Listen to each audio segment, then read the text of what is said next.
Welcome, welcome everyone to Freedom Mastery at our weekly inspiration call. Thank you for tuning in live. I see Coach Teresa. Hello. Anybody else that pops on, welcome. And also everyone that watches the replays. I appreciate you showing up and messaging and letting me know that you've been here and getting involved, doing the meditations, doing the daily activities, like doing the power in words and, staying in touch. Always stay in touch with me, because I find in my own life, the more I am in touch with, those that inspire me, whether it's a book or my mentors and coaches, Melody and Robert, my friends, my parents, so many people inspire us. Literally every person in our life, the capability of us to be inspired by them and to have them be a part of our inspired life is really possible, no matter what kind of person they are, who they are, because it's all up to us, right? I read a quote right before I got on. I opened up Facebook and Robert Hollis said, "Progress is impossible without change. And those who can't change their minds can't change anything."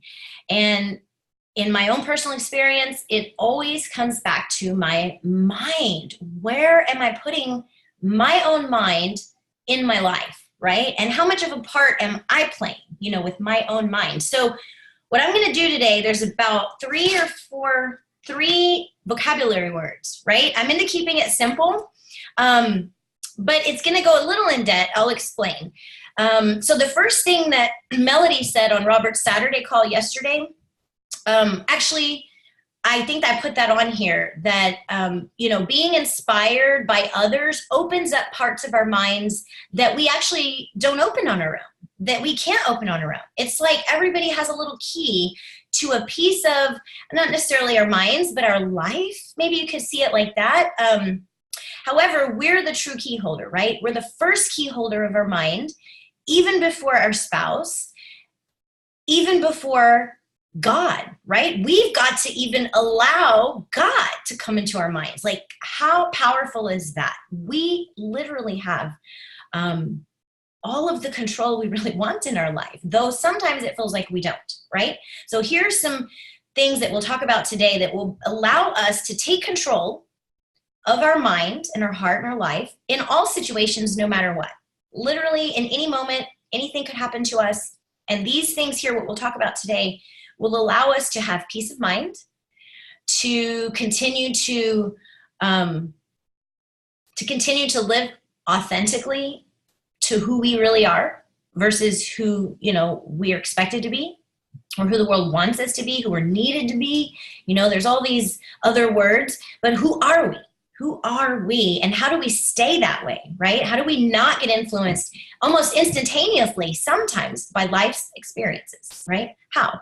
So there's one word, and it's so basic, you will not understand at first why this word will do this. But I'll go through these definitions and we'll explain it a little bit more, but we're going to take it down to forgiveness. We're literally going to take every single thing in our life, just for today, down to one word: forgiveness.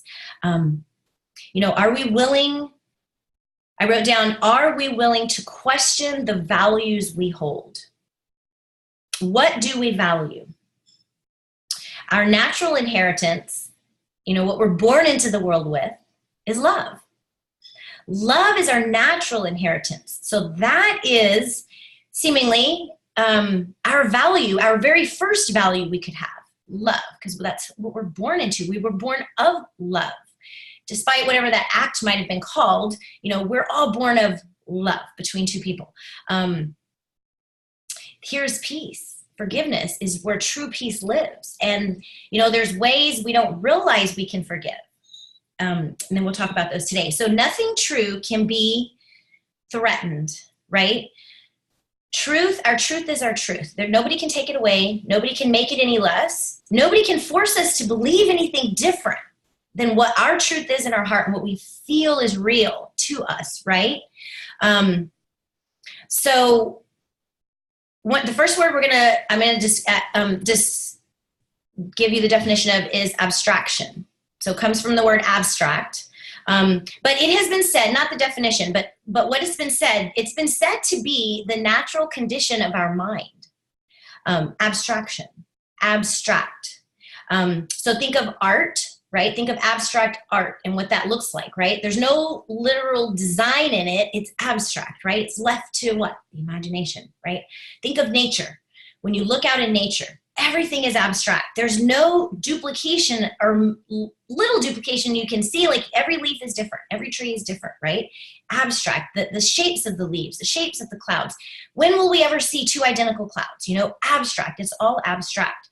So my inspiration for you today is to see everything everyone says as abstract. See what people say that causes you to react or that causes you to be angry, guilty, shameful, upset, hurt, painful. Whatever it is that's causing that emotion that's not good and right, and what is true to you, right?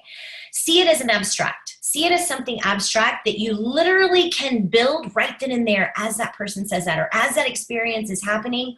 What will we make of this abstract situation right now? Because it's all up to us. It's all up to us. Because here's the next word, and this is the deal, and this is the truth of it. Misperceive. What is misperceive? When we don't see something truly, when we make an assumption, when we don't leave space for other people to show up where they are, we misperceive people, we misperceive actions, we misperceive things people say all the time. We don't even realize it, but we do because we're human, and it's natural to do that because we have a life, right? We've lived a life, and we've gotten perceptions, truths, beliefs that we have and hold dear. So we see other people through that veil, right? Our perceptions, our life, our experiences. We see others, we hear others through that veil, always, unless we're making a conscious decision to immediately forgive anything that is counter, for our best, that we just forgive immediately, whatever it is, because truly that's not the intention of them, that person. And if you need to see, someone specific, crazy as it sounds, I forgive my children on a daily basis now. Anytime that little, irritation will come up, I'm like, oh my gosh, I forgive you for seemingly that I feel this way because of you. I forgive you though, because I know it's not because of you. I know it's because of me, and I can change my mind right this moment and forgive immediately so we can move on to the next thing, right? So we can move on to living life versus holding grudges, being upset, being angry, whatever it is that we might carry on. Every human is different. I can tend to, I used to hold grudges, and I wouldn't even notice that the next day I was still festering things from the day before, little things that don't really matter. Because truly, what really matters? Just right now. So I'm going to read you a quote. This is something I read this week, and it goes such along with this. The solution to the problems of the world and its relationships, or our relationships in the world, will never be found at the level of the interaction between individual bodies. Now, I know that sounds so deep, but basically it's just saying that the solution to our physical problems aren't going to be found in the physical. That's just kind of what I break it down to. It's not going to be found with discussing things with people, or with finding the answers, or with finding the solutions. It's really simply an act of forgiving always and living. Forgiving and living. Forgiving and continuing to live. Forgiving, really, if there's a choice, it's going to be love or it's going to be fear. I don't know. That's just my examples. I've been documenting and I've been journaling consistently. It's been over a year now. And when I go back and read my journals, and when I go back and look at what I've wrote, I can see that through my repetition, through being repetitive, through being disciplined in sitting down and doing my morning ritual, because my mentors, Robert does it every morning. Melody does that every morning. And they've inspired me to do that. And seeing now that I've done that for a period of time and I look back, I can see forgiveness being a clear topic through so many of my journals and my writings, not only for my own parents or whoever it was in my own life that's been in my life, but again, like I said, my children, things I didn't even notice right now. So be inspired every day when you're coming into your relationships, when you're coming into your friendships, your communications with people, and you're talking to them. Think the word forgiveness. Just come into the conversation with that on your mind already. Powerful. Okay, So another word, and if you have anything to share, Teresa, or any other questions or anything, please just, you can unmute yourself, obviously. Another inspiration I want to mention is ego. So I keep hearing, we hear that word often, right? And we hear a lot of definitions of it. We hear a lot of people talking about that. What I've been inspired to see ego as is simply my thoughts, my own thoughts about myself. That's my ego. As soon as I realize, oh my gosh, I'm only thinking of myself, ego, that's more of a way that I like to see that word. And it's okay, because our thoughts can be changed. So anybody that has an ego, there's nothing wrong with that. Everybody's got one. It's changing our thoughts to where it doesn't lead us. Our thoughts of ourself and desires, not necessarily what's best for us. I'm talking about things of physical that we want, things we think we need, relationships we think we need, people. I mean, it comes down to it, even our mentors and coaches, they've still been placed here divinely. We still have a choice in accepting that. Okay, so the next word, the last word, this is denial. Denial. And what I want to inspire in you with this word today is different than probably you've heard before. I want you to deny the ability of anything not of God to affect you. Now, what I specifically mean is anything that is not right. It's so hard to describe this word God.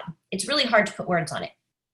It's really not a word that can be, it's not a experience, a term, something that can really be labeled. If you think the word God, what I want to inspire you to do is see it as a feeling, see it as what's coming at you, that is good and right. Like, those are the two words that I can really break it down to, but not much more than that. Good and right. So anything else, my inspiration is to deny those things. Deny those things that are affecting you that don't need to, that are maybe physical. Maybe they're physical things. Maybe it's money. Maybe it's people. Often it's people. Sometimes it's animals, experiences, our health. And I'm working on it. I'm denying anything that is not of God. And pain, I'm sorry, it's not of God to me, so I am. And in doing that, I absolutely feel better. I feel less physical pain. Simply having this mindset every single day and in every moment. Now, is it easy? Is it simple? I've got to keep coming back. We do. It's a continual journey. It's an action, right? Life is never something that's done. That's also something just so powerfully that's coming to me. We have goals. We have dreams, we have homes, we have cars, we have children, we have families, we have all these beautiful things. But the truth is, what's eternal cannot be seen. And we are eternal. We have eternity to consider. So my inspiration for you is to focus on those things. Focus on what is beautiful and good and right and eternal, and a lot less you'll notice a lot less will come at you. You'll feel more peace of mind. That word keeps coming to my mind. Like, everybody's seeking peace of mind. What do I do? Do I go to church? Do I pray, meditate? There's all these things we can do. I know, to create peace of mind. But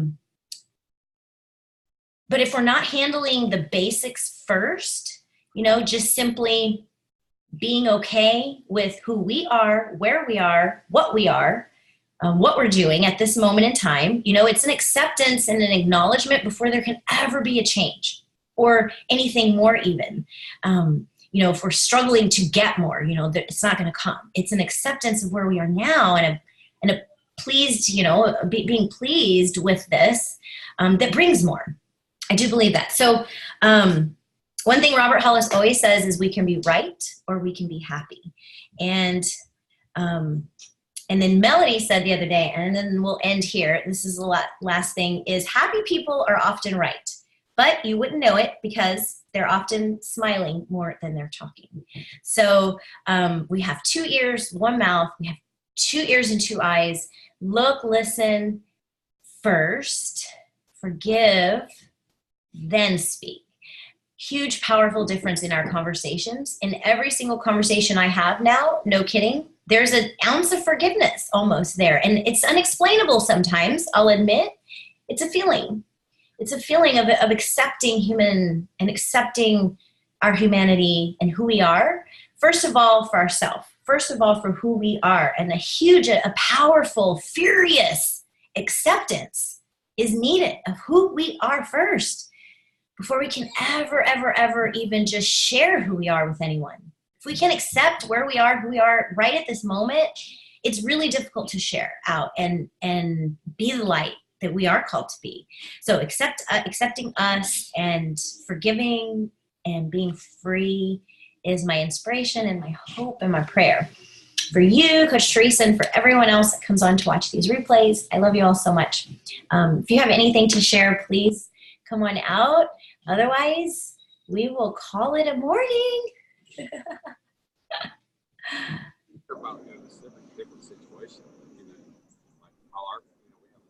I hear you. Oh, Chris was saying, like, in our group, we have a lot of people that are like on the struggle bus. And so that's what, we've been working on. One thing that you mentioned that it just made me think of an example, when you were talking about how, when we, like, just say as a text, for instance, right. When we read that text, we are reading it through, like you said, through our veil.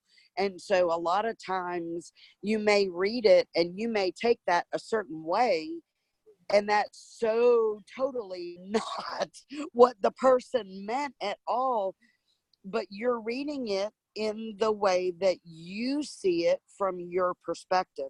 And so when you mention that about just coming at everything with a perspective of forgiveness, no matter what, if you come at it from that standpoint, that just, I don't know, that just really hit, because, there's been a few things, Chris and I have been married for 26 years, and I've noticed he has a very, very stressful job in the school system. And in years past, his busiest weeks are right at the beginning of school. Yeah. And he would come home and be frustrated, where I would instantly internalize, and it's like, oh my God, he's upset with me. I've done something wrong. And throughout, because you and I have been friends for like literally almost a whole year now. It's like awesome. But through this and everything that I've been learning is to quit taking that personally. Yeah. And it has been, yes, he has still been stressed. Yes. But even then, through the things that I'm learning, and he's not always on the calls, but of course I always like relay everything that I learn, It's like, okay, so what did Rita say today? And, and obviously you guys are friends, also, but so when I relay this stuff, even then, and he can tell you, this has been the best beginning of the school year, because he's changing his attitude also, and not letting the things get to him personally. And so, that I never thought about it as coming at it as forgiveness, but I can see where you're coming from. And it is all in a matter of how you perceive it. And so, if you only let it come in the good, then yeah, that's that was super, super good. I thoroughly enjoyed it. Hey, good. I'm so blessed to see you guys. Your marriage is such an inspiration to us, for real. And you know that already. And it's such a joy to hear you saying that, and just I love that. Just the difference in like, and you can see too, like how it had to take that long. It had to be like a whole year before you do something again that's that big to really see and feel that difference. That's so amazing. I love that. And in a school system, I know for him, I can imagine the energy when he comes home and because I know my kids when they come home, right? And so yes. Oh my gosh, it's so valuable. Just the what you said too about the texting. I was thinking that you brought that up as divine because yesterday I was thinking about that. My husband and I were texting back and forth, and I realized how quickly we can now react to someone and what they say because of our technology. We don't even have time to sit on it and think about things anymore. Whereas before, somebody would say something, on like, whatever the deal is, and you'd have to wait to talk to them again. Like you'd have to wait maybe a day or so. And, a lot of times when you wait on things pass. Like things just disappear. Issues, problems, if you just sit on it a little bit and not focus on it, they just go away. And that's beautiful to think of that too, and to make sure we give that space, even when we're messaging back and forth, like to wait and before we respond so quickly. Such a great example. Yeah, technology is on our side, nevertheless. I keep saying that. For sure. And repeating, if you're here for business, if you're coming watching the replays and you're, really focused on your business, the one instruction I have in that area is Vision Team. You're not watching the videos in Vision Team and you're on Facebook and any kind of business, that's where you would want to be for specific business knowledge and training. Our mentors have done it all. They've shared it all. There's no reason for us to redo so much of that side. And if you're not plugged into Vision Team, make sure you reach out to Coach Teresa or I, plug into that group and the videos and the training, life training. It's a business, it's an entrepreneur group. However, we know we've gone through that training and it is life application for sure. So I'm grateful, Coach Teresa, for you and my journey and my life and in Vision Team. Mwah, I love you. And we'll talk again next week. Actually, through the week, I'll see you. And we'll see you on Sunday. Bye. Love y'all.